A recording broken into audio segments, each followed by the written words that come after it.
영어 유치원 플러스 이제 발레까지 좀 하고 있는 곳이라 애기 3명에 막 기본으로 800만 원. 사실 저는 그게 잘 이해가 안 갔거든요. 왜냐면은 저 같은 경우에는 그냥 남들처럼 평범하게 키우고 싶어 하고, 저는 어린이집도 그냥 안 보내도 된다라고 생각을 하고 그런 경향이 또 있어가지고, 그러니까 이제 아내는 재율이를 데리고 뭐 토요일 날에는 노랜드를 가고 일요일에는 를 가고 또 밴드 가고 이런 식으로 진짜 티켓만 거의 한 7, 80 정도는 쓰고 거의 매일매일 스케줄 없는 날 사실 어제도 먹었거든요. 기본 2병 이상은 일단은 마셔요, 혼자. 근데 이제 술 한잔 들어가고 오빠가 좀 진지한 얘기를 꺼내고 막 통통아 나는 이런 것 때문에 좀 힘들고 서운했어, 너에 대해. 그럼 제가 거기서 팡 터져요.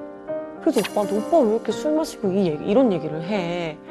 저도 뭐 술김에 가끔 뭐 어떤 얘기, 그동안 못했던 얘기라든지 그냥 분위기상 저도 모르게 저도 이제 서운한 말이 나오고, 통통이는 갑자기 내가 어떻게 했는데? 오빠한테 언제 뭘 어떻게 했길래 오빠가 예민해지는 거야?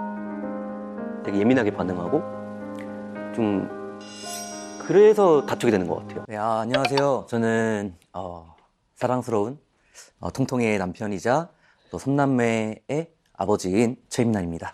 안녕하세요. 저는 세상에서 가장 멋진 저희 오빠의 아내 김율희입니다. 반갑습니다. 날아가볼래 상상이 미래로 가볼까 꿈을 타고 새로운 눈빛을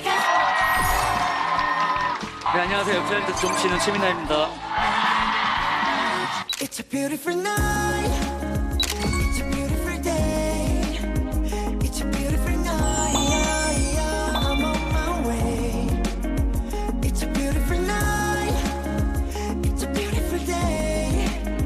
It's a beautiful night. I'm on my way.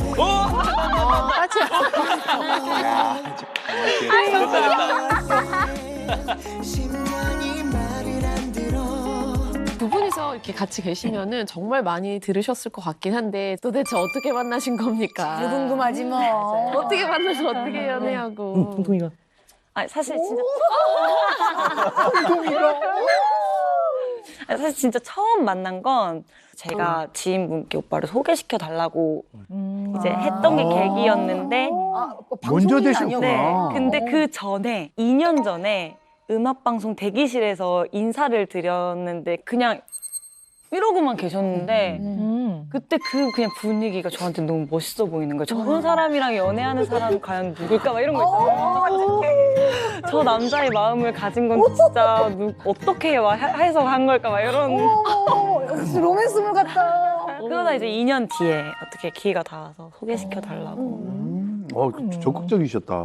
네. 미나 씨는 기억나요?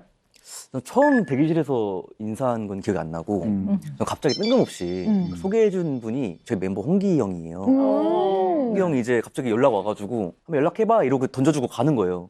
그러다 이제 한번 만났는데 이뻐 보이려고 하고 이런 느낌이 아니라 되게 뭔가 곰 같은 매력? 되게 그런 느낌이 들어서 되게 매력 있다고 생각을 했어요, 저는. 그럼 왜 대기실에서 이러고 있었던 거예요?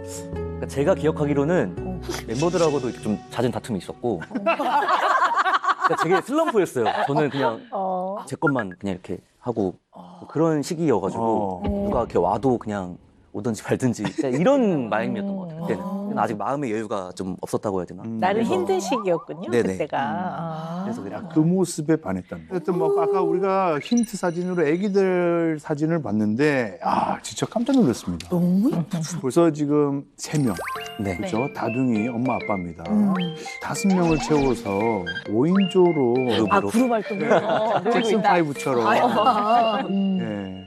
사실 아내는 통통이가 되게 넷째를 원했었어요. 하나 더 낳고 싶다. 근데 지금도 주변에 신생아 보면 아얘 하나 더 낳을 수 있는데 약간 이런 느낌 있잖아요. 근데 저는 이제 현실적으로 봤을 때 아이 하나가 더 생기면 이제 5인승 차를 못 타는 거예요. 그러니까 너무 삶의 선택의 폭이 좁아진다고 해야 되나? 그러네. 왜요? 축제 차량 타면 11명까지 탈 수 있는데. 미니버스면은 뭐 아유 난리 나. 25명까지. 그렇긴 하지만 뭐 이사를 가더라도 아파트 방이 몇 개가 있어야 되고 막 이런 게 이제 생기잖아요. 그래서 그런 걸 감안하면 지금 이 딱 좋을 것 같다.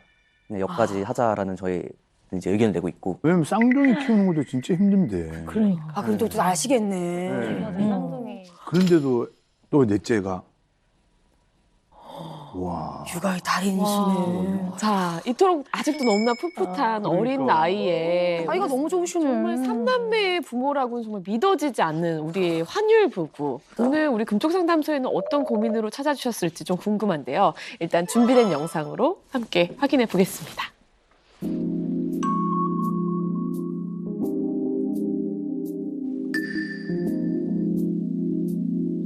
좀 유리 같은 경우에는 쓸데없는 고집을 부리는 경향이 좀 있어요. 또 이제 통통이가 이제 유리가 조금 더 이제 좋은 데 좀 보내고 싶다 그래가지고 좀 유치원에 멀리 다니고 있어요. 그래서 아침에 등원하는 데만 거의 뭐 1시간 반? 1시간 반? 1시간 40분 정도가 걸리고. 사실 어느 엄마나 그런 아이들에게 다 해주고 싶다라는 마음이 있잖아요.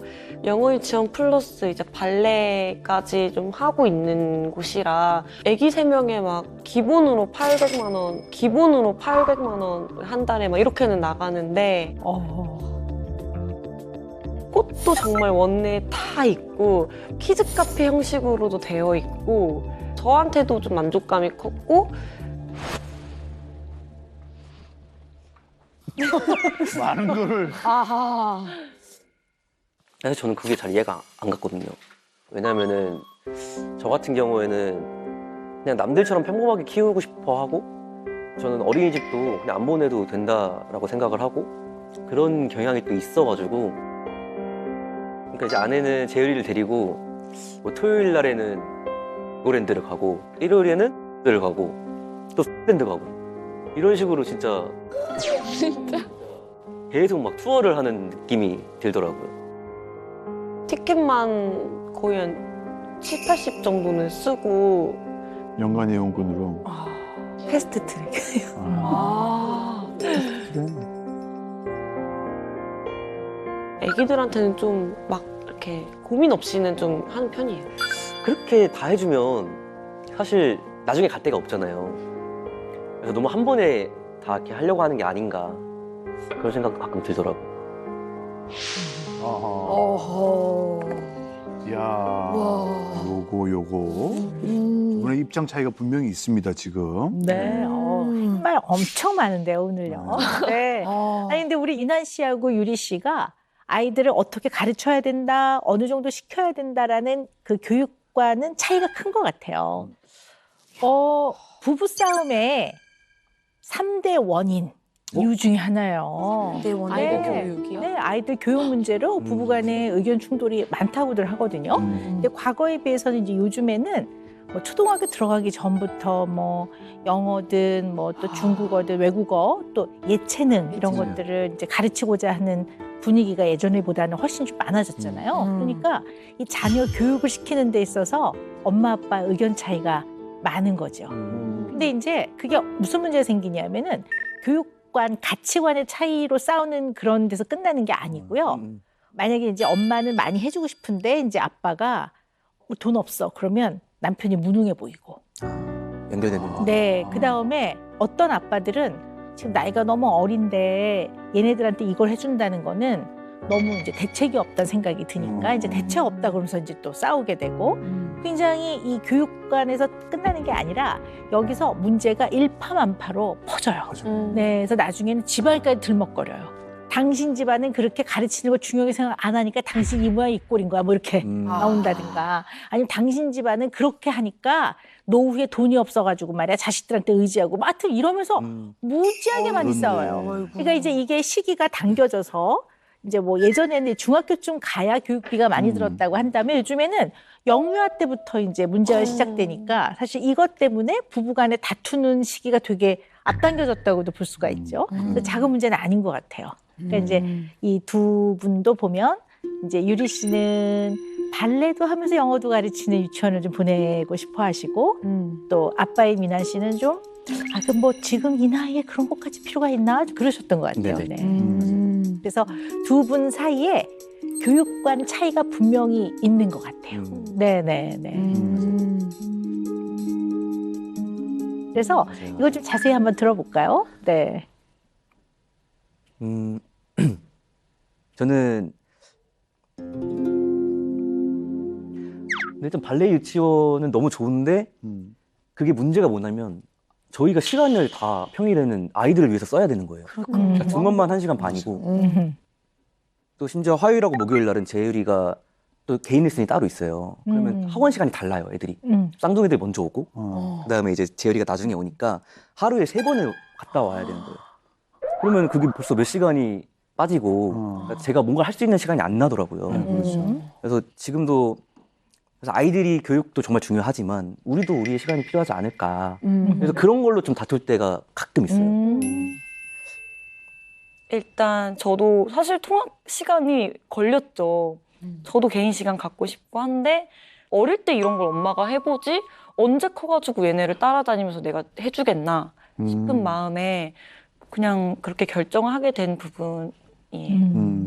지금 큰아이가 한국 나이로 5살이니까 만으로 4살. 네. 두 쌍둥이 2명이 3살이에요. 네, 만으로 2살이에요. 그러니까 4세, 2세인 아이들한테 좀 사실 엄마가 굉장한 열정인 것 같아요. 그죠? 네. 근데 그 마음을 이해는 하는데요. 만 2살 아이들한테는 매일 하기에는 1시간 반은 통학거리가 먼 거예요. 1시간 반은 통학거리가 먼 거예요. 만 4살, 만 2살 아이들 나이에는 작은 문제는 아니라고 보는 거예요. 왜냐하면 성인인 엄마 아빠도 회사가 매일 1시간 반에서 2시간 출퇴근 시간이 걸린다 그러면 이거 굉장한 스트레스거든요. 그리고 그게 피로가 누적이 돼요. 그러면 차라는 좁은 공간에 엄마하고 오래 있긴 하지만 엄마는 앞을 보고 운전을 하기 때문에 사실 아이하고 질이 좋은 상호작용을 한다고 보기는 어려워요. 그러니까 그런 것까지 고려를 좀 해봐야 된다는 거죠. 그러니까 어떤 기관을 선택을 할 때 그걸 잘 기준을 가지고 잘 결정을 해야 된다는 말씀을 드리는 거예요. 아니 근데 뭐 아까 인터뷰 영상에서 보니까 민환 씨가 조금 이렇게까지 하는 건 좀 과하다고 생각하는데 아까 그런 얘기 하셨거든요. 네네. 그러니까 이제 아내는 재율이를 데리고 뭐 토요일 날에는 롤밴드를 가고 일요일에는 를 가고 또 밴드 가고 이런 식으로 진짜 계속 막 투어를 하는 느낌이 들더라고요. 젊은 엄마는 힘들지 않나? 이렇게 순간 저도 모르게 너무 힘든 거예요. 그 얘기 들으면 갑자기 내 체력이 바닥이 나는. 아니 왜 안 갔다 오는데 눈이 떼꾸면 아니 얘기만 들었는데 왜 갔다 온 것처럼 사실 그때 여행 갔을 때 재율이 데리고 갔는데 3일 동안 워터파크를 갔어요. 내내 갔어요. 왜 꼭 3일을 3일은 채워야. 3일이면 핸드폰 지문 인식도 안 됐을 텐데 이게 비싸더라고요. 입장료. 비싸지 또. 이게 시간당이 그래요. 따로 한번 들어가면 끝이니까. 그럼 들어가는 순간 다 돈인데. 비용이 많이 드는 이유가 일단 아이가 많은데 빨리 타는 게 기다리지 않고 빨리 타는 게 아이도 안 힘들고 저도 안 힘드니까 티켓 비용을 이제 그렇게 빨리 탈 수 있는 걸로. 네, 이제 쓰는 거죠. 뭐 너무 많은 걸 바라는 건지는 모르겠어요. 오히려 반대로. 그러니까 뭔가 해준다는 느낌보다는 아이가 살아가면서 절제하는 법도 배우고 그런 것도 교육이라고 생각하거든요. 이제 아내 같은 경우에는 잘 사주는 편이긴 해요. 그냥 아이가 뭔가 원하거나 갖고 싶은 게 있으면 꼭 사러 가자. 그냥 뭐 원하는 거니까. 그렇게 하는 편인 것 같고 좀 줄였으면 좋겠다. 네, 좀 과하다. 일단 기본적으로 저희 애들은 떼쓰진 않아요. 떼쓰진 않는 편이고 저거 사고 싶어 이러면은 그럼 오늘은 좀 너 사고 싶은 거 한번 골라봐 다. 그럼 안 사는 그러니까 왜 안 사고 싶어 하는 날이 꽤 많아요. 아니요, 사고 싶은데 네. 안 사게 하는. 엄마가 안 되라고 하는 날은. 있긴 있지만 저는 그래도 나가면 하나씩은 사주는 편인 것 같아요. 야, 그럴 수 있겠다. 언제든지 내가 말하면 다 엄마가 사주니까 애가 무력이 없는 거야. 때를 쓸 필요가 내가 없지. 쓸 필요가 없는 거야. 그런데 이제 좀 들어보니까 약간 어떤 생각이 드냐면요. 이제까지 나온 얘기들을 좀 종합을 해보면 우리 유리 씨는 대량 제공 육아를 좀 하는 편인 것 같아요. 대량 제공 육아를 좀 하는 편인 것 같아요. 네, 그런 것 같아요. 네네. 대량 제공. 제공. 네. 제공과. 왜 지나친 선행 같은 거 이거는 대부분의 부모님들이 아이들을 빨리 많이 가르치면 애들이 잘 배울 거라고 생각하는 데서 많이 출발해요. 그러니까 다른 아이보다 빨리 가르치고 다른 아이보다 많이 가르쳤을 때 애가 훨씬 더 잘 배울 것 같다라는 생각. 근데 유리 씨는 빨리 많이가 꼭 그런 선행의 의미보다는요. 아이가 풍족하게. 맞아요. 네, 풍족하게. 그다음에 아이에게 최대한 많은 경험의 기회를 제공하는 의미에서의 대량 제공을 하는 육아를 하고 있거든요. 너무 맞는 네네. 말씀이신 것 네네. 네. 네. 이난 씨가 뭔가 만족의 미소를. 너무 신기했던 게 네. 만족이라기보다는 당연한 거겠지만 너무 끝으로 보셔가지고 네. 사실 통통이가 평소에 저한테 많이 하던 말이에요. 오빠 나는 아이들을 풍족하게 키우고 싶어. 아이들이 너무 다 이렇게 잘 했으면 좋겠고 뭐 다 경험했으면 좋겠고 그런 말들을 평소에 많이 하더라고요. 근데 보통 그렇게 하라고 그러지 않습니까? 이왕이면 좀 어릴 때 많은 경험을 많은 경험을 좀 하게 해서 그 중에 애가 딱 적성에 맞는 거를 빨리 찾아서 빨리 좀 부모가 밀어줘야 된다. 네. 이런 식으로 얘기를 많이 하는데 대량 제공 육아가 조금 문제가 있습니까? 근데 그 지금 형돈 씨가 말씀하신 거 가만히 들어보면 맞는 얘기인 것 같지만 또 잘 보면 우리가 좀 고민해 봐야 되는 부분이 있어요. 그게 왜 그러냐면요. 뭐지? 이런 생각을 한번 해보자고요. 요 만 4살은 제일 중요한 게 이제 one of them을 경험하는 첫걸음이에요. one of them이 뭐냐면 엄마, 아빠, 자기 내지는 뭐 여동생 이렇게 5명이 살던 집에서 약간 그 자기가 대하는 사람들이 늘어나는 거예요. 한 10명. 이 사람들 안에 나는 내가 n분의 1이라는 걸 경험할 줄 알아야 돼요. 그러니까 집에서는 예를 들어 귤이 하나만 있으면 나 귤 먹고 싶어. 그럼 그래 너 먹어. 이지만 여러 명이 있을 때는 나 귤 먹고 싶어. 근데 귤이 5개밖에 없어요. 그러면 15명이면 그걸 나눠 먹어야 된단 말이에요. 그게 n분의 1을 경험하는 거거든요. 그리고 장난감이나 뭐 사달라는 것도 마찬가지예요. 예를 들어 아이가 2,000원짜리 장난감 사달라고 그래요. 그게 돈의 문제가 아니란 말이에요. 돈의 문제가 아니라 만 4살은 약간 욕구를 지어내는 걸 배워야 돼요. 그게 그 연령의 가장 중요한 발달 과제예요. 그러니까 너무 야박하게 안 돼, 무조건 못 사가 아니라 보는 즉시 족족 사주면 안 된단 말이에요. 라는 거예요. 네, 지금 아까 유리 씨가 때를 쓰진 않기 때문에 사준다래 때를 쓰지 않아서 사주는 게 아니라 이게 아이에게 필요한지 그다음에 미리 아이하고 얘기되어 있는지 이런 거에 따라서 장난감도 그렇게 제공이 돼야지 나갈 때마다 꼭 뭘 사갖고 들어와야 된다 생각을 하면 안 된단 말이에요. 아이들은 건강한 좌절과 건강한 결핍은 경험을 해야 돼요.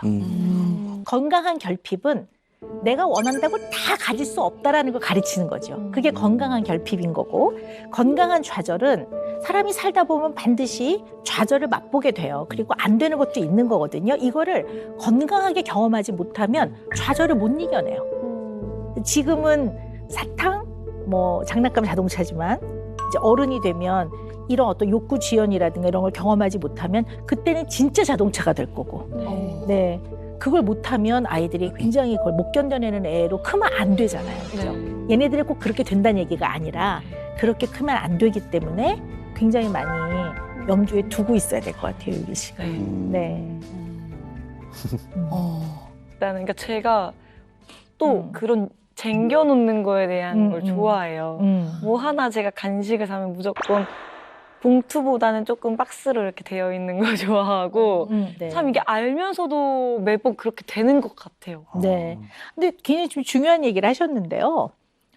유리 씨가 아이들한테 그렇게 대량 제공하는 육아를 하는 데에는 분명 이유가 있을 거예요. 이유가. 그래서 이 원인을 좀 제대로 잘 알면 훨씬 도움이 많이 될 것 같아요. 그래서 좀 한번 유리 씨의 어린 시절 한번 얘기를 해볼까요? 네. 근데 신기한 거는 일단은 저희 집안이 그렇게 풍족하진 않은 어떻게 보면 좀 많이 부족했고 그래서 그러니까 제가 기억나는 거는 저희 집 냉장고에 이렇게 빨간색 딱지가 붙어 있던 게 기억이 나요. 엄마 이거 뭐야? 했는데 엄마가 그때는 안 알려주셨어요. 근데 제가 그때는 느낌으로 알았던 것 같아요. 아, 이게 우리 집안에 그렇게 많이 돈이 이렇게 있는 집안은 아니구나. 친구들이 그때 유행했던 게 이렇게 워터파크 이런 거를 방학 때마다 놀러 간다고 했는데 저는 이제 못 가는 거예요. 그쵸, 입장료가 비싸요. 네. 네. 그게 아직까지도 생각이 나요. 한우로 맺힌 건 아닌데 못 갔던 기억이 지금까지도 있는 게 그렇기 때문에 뭔가 그런 것 때문에 그런 것 같아요. 네. 아이고. 그렇군요. 잘 알고 계시네요, 우리 유리 씨가. 네. 뭐 어린 시절에 그 어린 나이에 다 뭐 여름에 워터파크 간다 그러고 어린이날에는 나 이런 선물 받았다 그러면 아이 마음에 부럽죠, 당연히. 근데 그런 데서 온 어떠한 약간의 응어리 네, 이런 것들을 아이들에게 이렇게 대량 제공을 해주면 아이들이 행복할 거라고 생각하는 거죠. 어떻게 보면 그게 본인의 결핍을 네, 아이들한테 이렇게 좀 어떻게 보면 투사하는 거죠. 어떻게 보면 약간의 기쁨과 만족감이 있지 않을까 이런 생각을 합니다. 네. 조그만 속상해하면 아이들은 그 연기일 수도 있고 사실 그러잖아요. 그냥 투정 부리는 건데 저한테는 그게 속상해 보인다 생각하면 마음이 좀 아프고 나로 인해 속상해하면 안 돼. 막 이런 약간 생각이 있어서 더 이렇게 하는 것도 있는 것 같아요. 네.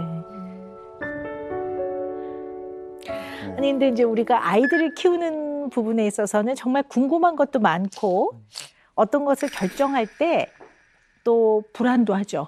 내가 잘못 결정하고 내가 뭔가 잘못해서 이 아이들한테 좀 영향을 주면 어떡하지? 뭐 이런 걱정들도 한단 말이에요. 나는 우리 아이를 키우는 데 있어서 무엇을 중요하게 생각하고 어떤 거에 굉장히 중점을 두고 고민을 해야 되는지 이게 엄마 아빠가 갖고 있는 육아하는 데 있어서 기준과 가치관이라고 볼 수 있는데요. 이게 좀 확고하지 않으면 굉장히 힘들어져요. 그래서 좀 이 부분에 대한 얘기를 좀 해보고 싶어요. 어떠세요? 우리 유리 씨는?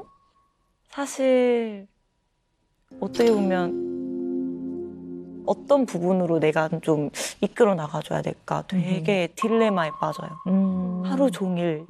이번에 사실 선생님께 연락이 왔었던 게 재율이가 이제 좀 격하게 표현을 한다. 친구들이랑 놀고 싶으면 팔을 먼저 잡아당기고 같이 놀고 싶을 때는 장난감 뺏어서 막 장난도 치고 이런 부분이 있다. 막 이런 얘기를 했어서 이래서 제가 이제 거기에 충격을 받은 거예요.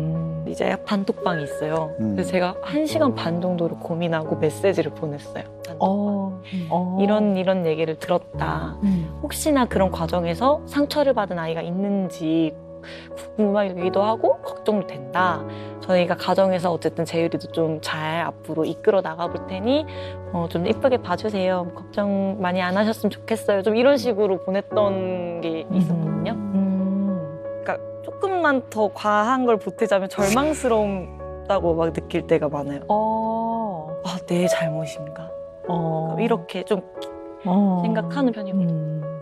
손통이는 그거를 오랜 시간 동안을 생각을 하더라고요. 어떻게 해야 되지? 혼자 안방에 들어가서 1시간 반을 계속 이렇게 고민하고 썼다 지웠다 하면서. 그러셨군요. 네.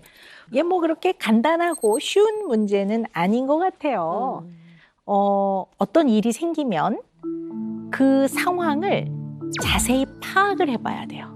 선생님이 좀 과격하게 놀 때가 있어요. 그럼 과격? 이러면 어떡해요? 그러면 이제 그 반 엄마들한테 다 사과의 카톡을 보내는 거예요. 어머 죄송해요. 혹시 우리 재율이한테 그런 일 겪은 아이가 있다면 정말 죄송합니다. 상황을 알아보지 않고.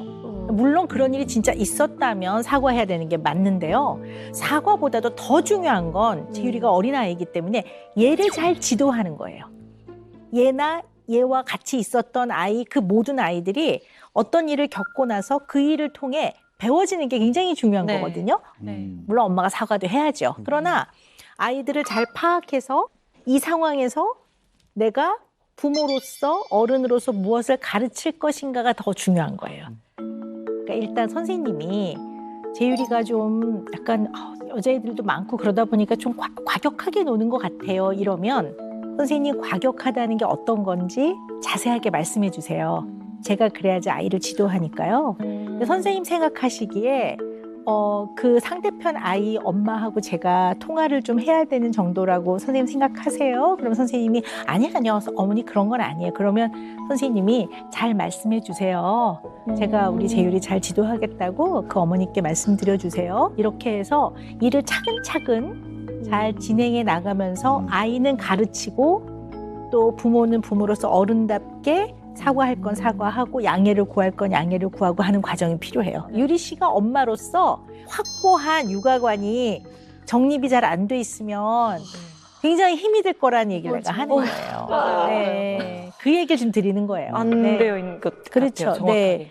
근데 말씀해 주신 게 육아관도 해당되지만 제 성격도 딱 말씀해 주신 것처럼 조그마한 얘기에도 좀 크게 생각하는 편이에요. 하루 종일 좀 과하게 이렇게 좀 받아들여요. 네. 애들 육아만이 아니라 원래 삶 네. 자체가 영향을 많이 받는다고 지금 아까 그런 말씀 하셨잖아요. 네. 그럼 결정하는 거 이런 것도 좀 어려워하세요? 그래서 이제 남편이니까 네네. 많이 물어봐요. 아, 그래요? 네. 심지어 프로그램 하나하나 섭외 들어오면 저 회사가 없다 보니까 오빠한테 오빠 어떨 것 같아? 오빠 이거 그러면 오빠가 되게 괜찮은 것 같아. 그러면 저는 오빠 말을 100% 수용해요. 오빠의 의견이 전 되게 결정에 크게 미쳐서 네. 둘이서 여행 갔을 때 한 번 최근에 오빠 나 밖에 수영장 있다는데 가고 싶어. 너무 가고 싶어. 수영복 챙겨갈 거야. 이랬더니 오빠가 아 추운데? 이 말 하는 순간 그렇네 알았어. 이렇게 되는데. 수긍이 돼요? 네. 아이고 어렵다. 지금 쭉 우리 유리 씨 말씀하신 거 종합을 해보면요. 유리 씨가 약간 수동 의존적인 성향이 좀 있는 것 같아요. 수동 의존. 네. 수동 의존적이라는 거는 뭐냐면요. 스스로 본인이 알아서 뭔가를 결정하고 시도하고 끝맺음을 하고 하는 것들을 이제 자율성이라고 하는데요. 뭔가 그런 부분에서 조금 나름의 어려움이 있어서 이런 분들은 늘 의지할 사람이 좀 필요해요.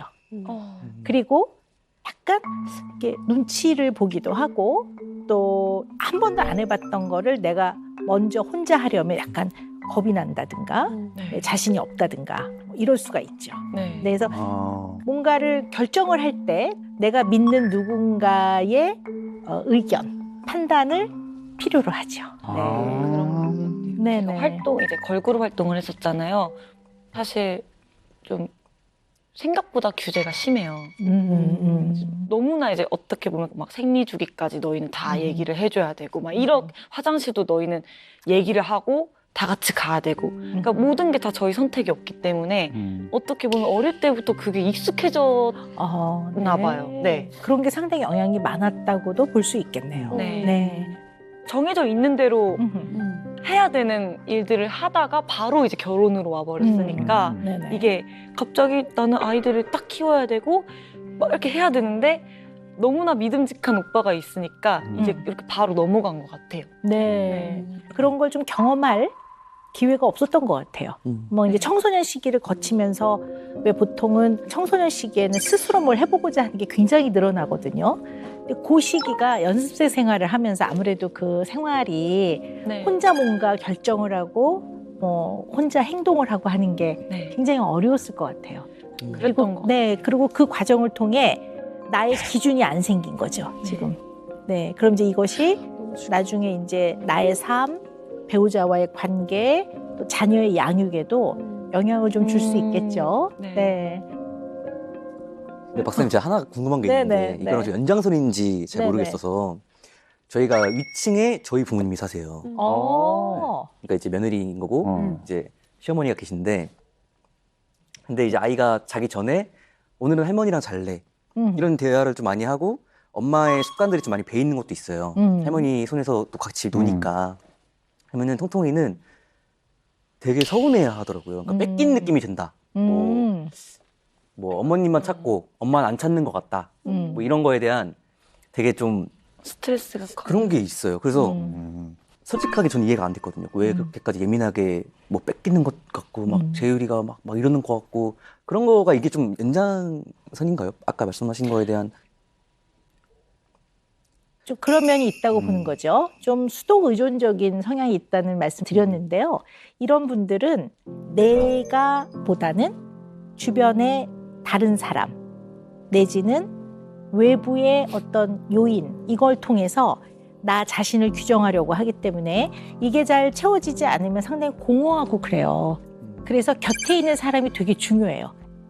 그래서 이 사람들이 언제나 옆에 있어서 내가 이 사람으로부터 나의 어떠한 가치라든가 나의 중요함, 나의 어떤 정체성 이런 것들을 자꾸 확인받으려고 해요. 그러니까 자녀하고도 혹시 그런 면이 좀 있을 수 있죠. 근데 이제 두 분이 제일 가까운 사람이잖아요. 그죠? 이 두 분은 서로가 서로를 잘 이해하고 아끼면서 잘 지내고 있는지 그런 교육관, 육아관 이외에 다른 갈등은 없는지 또 이번 기회에 좀 더 깊이 있게 얘기를 나눠보면 좋을 것 같아요.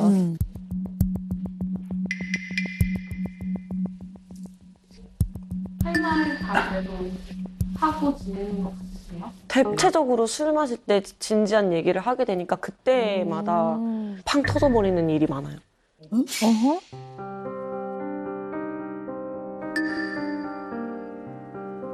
거의 매일매일 스케줄 없는 날 사실 어제도 먹었거든요. 기본 2병 이상은 일단은 마셔요 혼자. 에브리데이? 매일?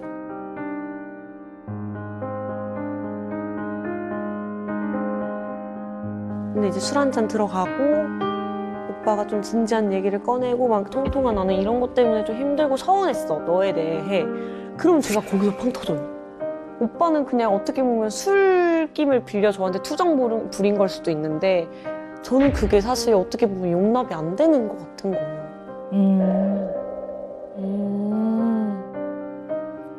그래서 오빠한테 오빠 왜 이렇게 술 마시고 이런 얘기를 해. 저도 뭐 술김에 가끔 뭐 어떤 얘기 그동안 못했던 얘기라든지 그냥 분위기상 저도 모르게 저도 이제 서운한 말이 나오고 통통이는 갑자기 내가 어떻게 했는데 오빠한테 언제 뭘 어떻게 했길래 오빠가 예민해지는 거야? 되게 예민하게 반응하고 좀 그래서 다투게 되는 것 같아요. 내가 생각했던 방향은 이게 아닌데 왜 점점 대화가 이렇게 흘러가지? 라고 이제 뭔가 생각할 때가 있죠.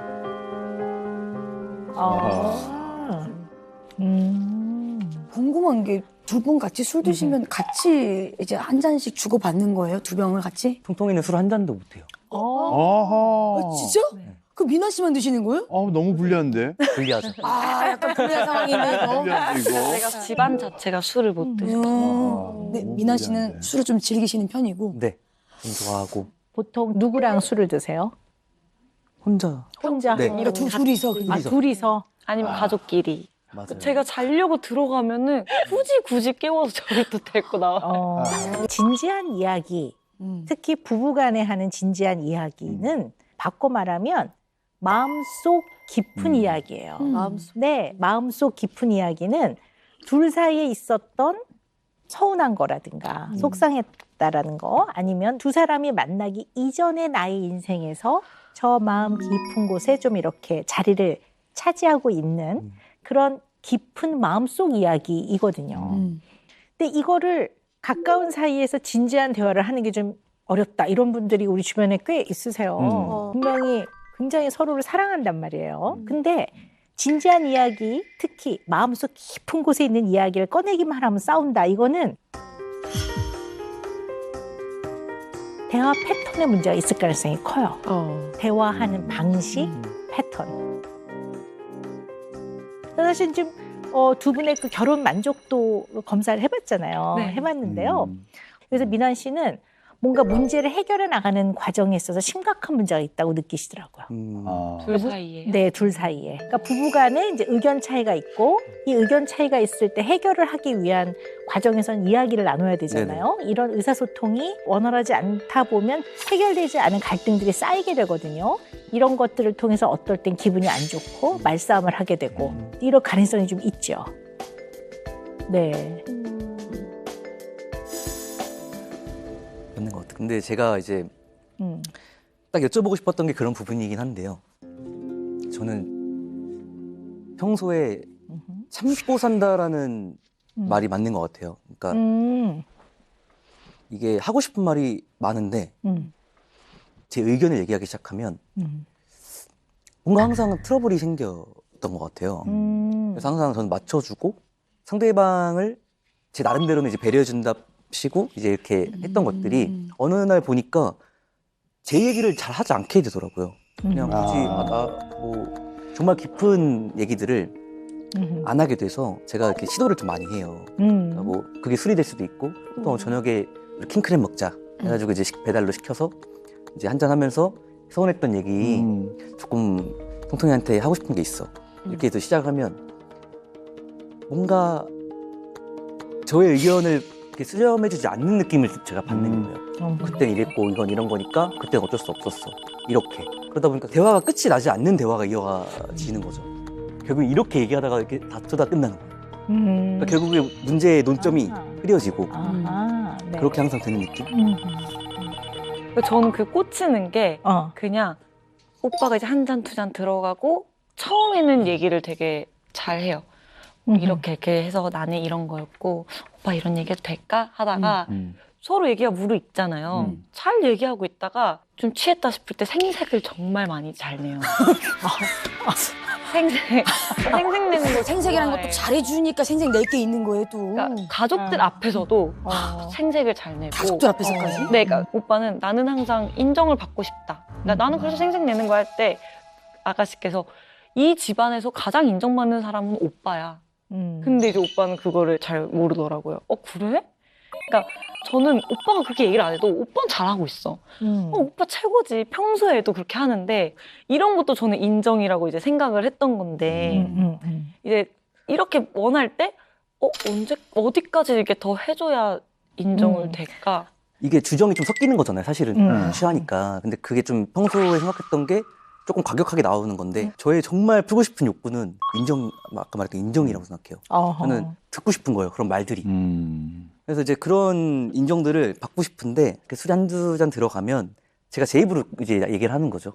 오빠 그때 이런 거 이렇게 해서 결정했고 그때 이런 거 했는데 그때 나 잘했지. 살짝 이런 얘기들을 술을 먹고 하니까 살짝 이제 그런 거로 이제 좀 억울한 나도 잘했는데 오빠만 잘했어? 뭐 살짝 이제 이런 마음. 오만 노력한 게 아니라. 네. 어떤 상황이냐면 예를 들어 집안일을 95%를 제가 하고 있어요. 근데 오빠가 노력해주는 부분도 알고 있어서 설거지 한 번 하면 오빠 진짜 고마워. 막 이렇게 저는 평소에도 해주는 편인데 가족끼리 시부모님이 있는 자리에서 내가 집안일 요즘 이렇게 막 해요. 그럼 이제 저는 결혼 초반에는 맞아요 어머니 저희 오빠 진짜 너무 잘하고 있고 하다가 억울함이 하나씩 생겨서 오빠 오빠가 다 해. 약간 이렇게 되는 거예요. 오빠가 뭘 다 해. 말이 툭툭 이렇게 나가게 되는 거예요. 너무너무 중요한 부분인데요. 이야, 이거 진짜 중요한 얘기다.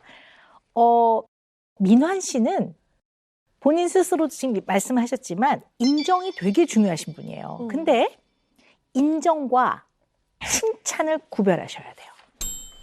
인정해주는 거와 칭찬해주는 건 다른 거예요. 칭찬을 계속 하고 있는 거예요. 자, 칭찬은요. 좋은 점이나 착하고 훌륭한 일을 높이 평가함. 이게 칭찬이고요. 인정하다는 확실히 그렇다고 여기다. 이게 인정이에요. 다른 거예요. 예를 들어 민환 씨가 100번의 설거지 중에 5번을 해줬어. 95번은 유리 씨가 했어요. 근데 하여튼 무슨 얘기 끝에 나는 가능하면 내가 아무리 늦게 오고 힘들어도 나는 설거지 좀 같이 하려고 해. 내가 좀 그렇게 노력하잖아. 이랬을 때 그렇지 당신이 노력은 하지. 맞아 노력해. 이게 인정이에요. 근데 유리 씨는 어떻게 하냐면 그래서 가끔 오빠가 할 때 내가 칭찬해 주잖아. 이렇게 나간다고. 이게 되게 다른 거예요. 또 어떨 때는 우리 따져보자고 전후 상황을 이렇게 나가는 거예요. 그렇게 되는 네네. 5번은 내가 하지 않나. 네네. 이렇게 되면? 그러니까 생색이라기보다는 상황이 이렇다라는 것을 인정받고 싶은 거예요. 칭찬하고 다른 거예요. 이 구별을 하셔야 돼요. 예를 들어 나 너무 해외 투어 너무 힘들었어. 나 정말 어떨 때는 나 너무 힘들어서 이걸 언제까지 해야 될지 모르겠어. 나 너무 힘들었어. 이렇게 할 때 인정은 아유 정말 힘들었나 보네. 오빠가 그렇게 말로 할 때는 진짜 힘들었던 거야. 이게 인정이고요. 칭찬은 어이구 우리 신랑 고생했어요. 와 으쌰으쌰 최고. 이게 칭찬인 거고. 다른 거예요. 뭐 어떻게 보면 이해해라는 비슷한 네, 거네요. 그렇죠. 너 오빠가 해주는 말 나 지금 이해하고 있어. 그렇죠. 이런 그게 인정인데 내가 꼭 동의하지 않더라도 지금 한 말을 동의하지 않더라도요. 동의하지 않을 수 있죠. 그 약간 정당성의 인정이라고 표현하면 조금 더 알아듣기 쉬울까요? 나랑 생각이 다르더라도 이 사람이 표현한 마음이라든가 생각에 나름 정당성을 내가 인정해준다 이렇게 생각하시면 돼요. 제가 긁어주지를 계속 못했던 거네. 그렇지. 이게 칭찬을 해줘도 똑같이 이렇게 계속 하니까 웬 생색이야 이렇게 된 거죠. 생색만 내는 놈이 돼버린 거예요. 그러니까 그 인정 한마디 해주시는. 네. 사실 제가 뭘 느꼈냐면 방금 설명 듣고 좀 확실하게 알겠는 차이를 저도 사실 평소에 몰랐어요. 그런 내가 뭔가를 원하는데 이게 가족들이 그 외에 내가 듣고 싶은 이 말 한마디를 안 해주는지 좀 모르겠는 거예요. 왜 이거를 그러니까 나는 자꾸 이거 여기를 얘기하고 있는데 쫙 다 비껴나오면서 다른 얘기 막 계속 하니까 같은 얘기를 하면서도 뭔가 충족이. 알맹이 없는 대화라고 해야 되나? 좀 그렇게 느끼는 경우가 많았던 것 같아요. 이게 표현한 그 안에 핵심이 무엇인지를 잘 파악을 해야 그 핵심을 가지고 제대로 이야기를 할 수가 있는 거죠. 물론 쉽지는 않아요. 근데 인정과 칭찬이 좀 다르다는 걸 구별하고 나면 그다음부터는 훨씬 두 분 대화하는데 도움이 많이 되실 것 같아요. 네. 이 말을 듣기 위해서 매주 지금 소주 10병씩 드시는 거예요. 그러네. 근데 궁금한 게 좀 있는데요. 유리 씨는 왜 두 분이 이렇게 진지한 얘기, 마음속 깊은 이야기를 꺼내놨을 때 왜 자꾸 다투게 되는 것 같으세요? 유리 씨 생각을 한번 들어볼까요? 예전에 한번 크게 싸웠던 이유가 진짜 아무것도 아니에요. 이렇게 오빠가 이제 술 한잔하고 이렇게 잠들려고 누웠는데 오빠가 내일 몇 시에 일어날 거야? 내일 애기들 일어나는 시간에 일어나야지. 그럴 수 있어? 너 알람 못 듣잖아. 이렇게 이제 계속 되면 저도 이제 거기서 나도 그걸 알지만 노력해볼게. 그렇다고 내가 맨날 못 일어나는 거 아니잖아. 이렇게 되면서 저도 이제 감정이 격양되고 이렇게 되는 거예요. 근데 진짜 술 안 마실 때 그렇게 대화 안 하거든요, 오빠가. 근데 술 마셨을 때만 그렇게 대화를 해요. 근데 저는 거기서 기분값이 쌓이잖아요. 오빠는 항상 술 마시면 나랑 싸우게 되고 오빠는 술 마시면 이런 말투를 쓰고 이렇게 하네? 그럼 거기서 저는 조금 더 예민해지는 거예요. 다음번 대화에서. 거기에 꽂히는 거예요. 왜? 왜 그렇게 말을 해? 내가 평소에 이렇게까지 하는데 오빠가 왜 그런 부분을 나한테 얘기를 하는 거야? 이렇게 이제 되는 거예요. 쭉 이야기를 들어보니까 우리 민환 씨는 기본적으로 평소에는 약간 부정적인 감정이라든가 아니면 저 깊은 데서 약간 내가 통제할 수 없는 감정이 확 올라오는 거를 평소에는 굉장히 많이 통제하고 좀 누르고 있는 편인 것 같아요. 그리고 겉으로 보기 되게 차분하고 네, 이렇게 감정적으로 동요가 안 되는 편이고 비교적 안정적이고 근데 벌거벗은 것 같은 그런 감정들이 있잖아요. 네네. 그런 것들이 어떨 때 훅 올라오거든요. 특히 이제 반주를 하게 되면 훅 올라오는 것 같아요. 그런 것 때문에 통통이가 더 그런 마음의 상처가 있어서 애초에 뭔가 술과 대화라는 게 이제 단어들이 합쳐지면 오빠는 왠지 이럴 것 같고 그렇게 생각을 하는 것 같아요. 근데 뭔가 통통이가 그 듣기 싫어하는 말들이 몇 개가 있는데 듣기 싫어하는 건 알지만 저는 그 얘기를 하고 싶어요. 사실 속마음은. 들어볼까요? 그게 뭔지? 근데 그게 일단 큰 건 부모님. 부모님 얘기랑 그다음에 이제 그 활동 그만두면서 계약 회사 이제 정리하는 과정 그런 것들이 좀 있었는데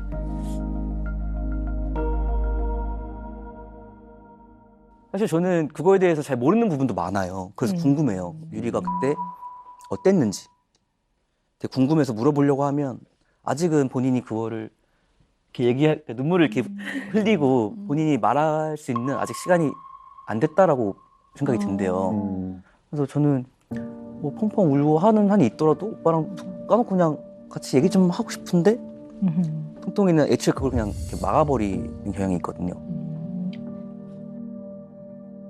그래서 이제 저는 이걸 어떻게든 좀 끄집어내주고 싶은데 마음은 얘기를 하면 그거에 대해 되게 예민하게 좀 받아들이기도 하고 그때 감정을 되살리고 싶지 않아요. 마음고생이 아주 많으셨나 보네요. 그 모든 것들이 이제 부모님도 연관이 돼 있고 모든 것들이 연관이 돼 있으니까 그때 들었던 죄책감이나 뭔가 막 그런 것들이 더 크게 지금 느껴지고 그러니까 뭔가 다시 직면하기가 진짜 싫어요. 네. 그러네요. 제가 보니까 유리 씨가 굉장히 명랑하고 또 밝고 또 에너지도 많은 것 같아요. 근데 그러면서 또 한편으로는 예민함도 좀 있는 것 같아요. 사람이 어떤 면에 예민한 게 있어요, 사람마다.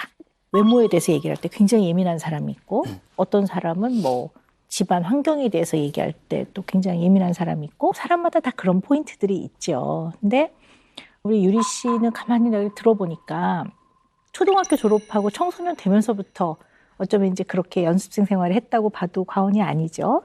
그러다 이제 본격적으로 활동을 하게 돼서 얼마 안 돼서 사랑하는 사람을 만나서 이제 걸그룹 생활을 정리를 해야 되는 시점에서 자세히 얘기는 안 하셨지만 상상해 보건대 얼마나 많은 어려움이 있었겠습니까? 뭐 위약금부터 시작해서 법적인 문제 이런 거에 굉장히 많은 어려움이 있었을 거고 20살 된 유리한테는 그거를 견뎌내기가 정말 쉽지 않았을 것 같아요. 네.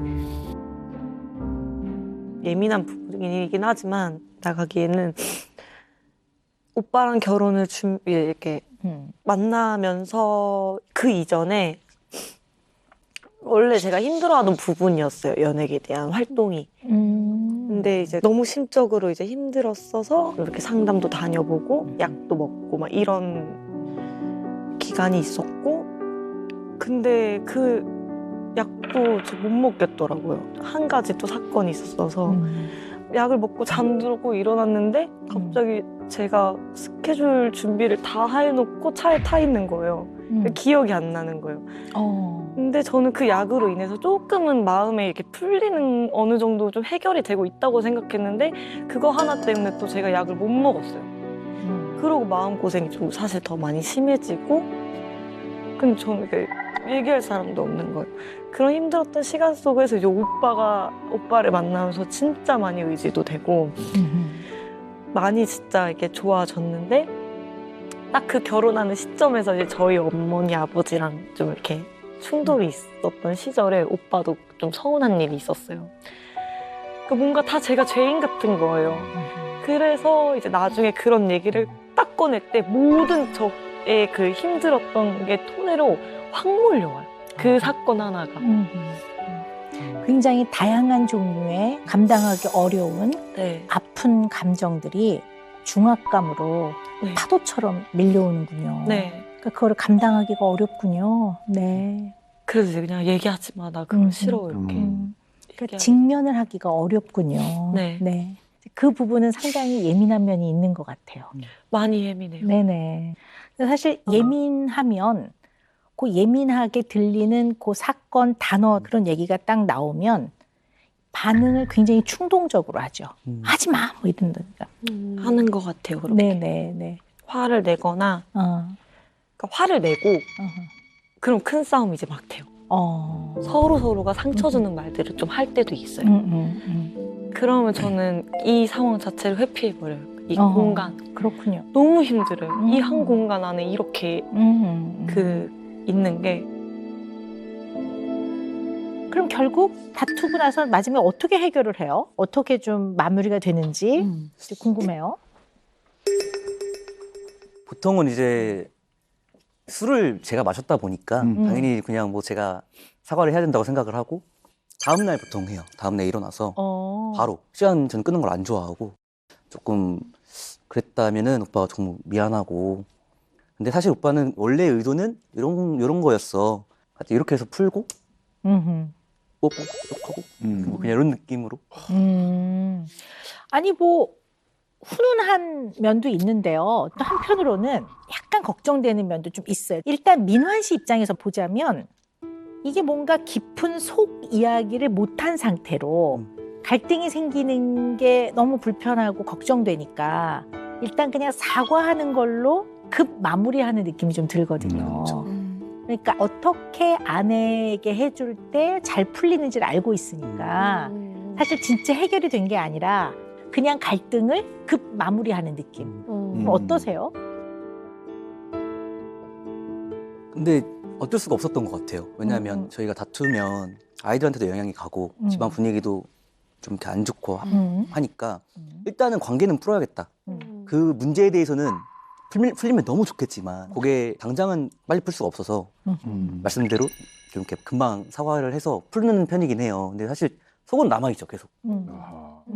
어제 했던 대화 내용을 다시 한번 곱씹어 보면서 내가 잘못했던 게 뭐였는지 어떤 부분에서 유리가 나한테 미웠는지 그걸 좀 듣고 싶은데 근데 결국에 그 포인트는 못 짚고 넘어간 거죠. 그러니까 항상 뭔가 좀 아쉽고 그게 항상 좀 답답했던 것 같아요. 네. 되게 중요한 얘기인 것 같아요. 이게 이제 사과라는 걸로 급 마무리를 해서 미안해로 끝나면 사실 그 주제는 다시 꺼내서 얘기하기가 어려운 거죠. 그럼 이제 우리가 보통 집안에서 퓨즈 나갔다 막 이러잖아요. 나가면 정전되잖아요. 그럼 퓨즈 나갔나 보다 막 이렇게 하듯이 마치 그러면 이제 우리가 이게 가서 이 차단기 내려야 되잖아요. 이 차단기 대화법 같은 느낌이 들어요.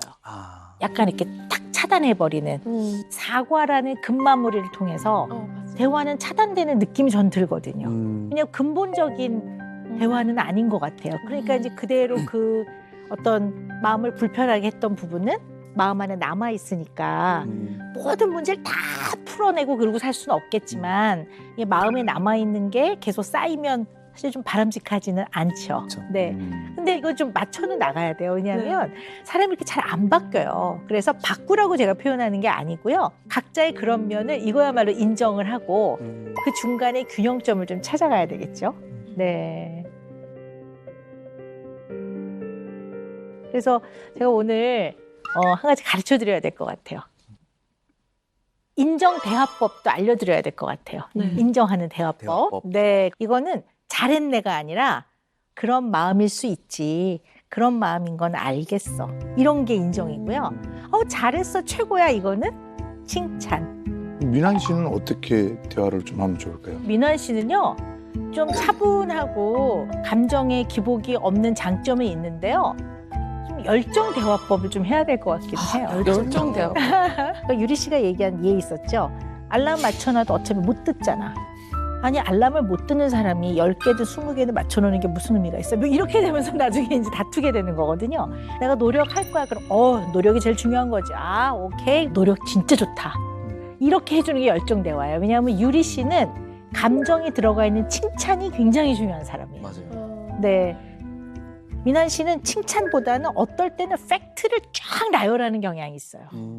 왜냐하면 좀 이성적이고 논리적인 면도 있기 때문에 상대 애쓰는 면에 대한 칭찬이나 그 감정적인 어떠한 격려 이거를 해서 좀 열정을 실어서 상대하고 좀 쿵짝을 맞춰줘야 될 것 같아요. 그리고 우리 유리 씨가 굉장히 아파하는 부분은 두 분이 언젠가는 깊이 얘기해야 될 거예요. 당신이 너무 소중한 사람이기 때문에 중요한 이야기는 우리가 언젠가는 해야 될 것 같아. 이렇게 얘기를 하고 우리 유리 씨도 하지 마가 아니라 내가 아직 직면을 못하겠어. 이렇게 파도처럼 밀려와. 이런 표현을 쓰면 알아들을 수 있으시겠죠. 네네. 그래서 인정 대화법, 열정 대화법 권합니다. 노력해보겠습니다. 네.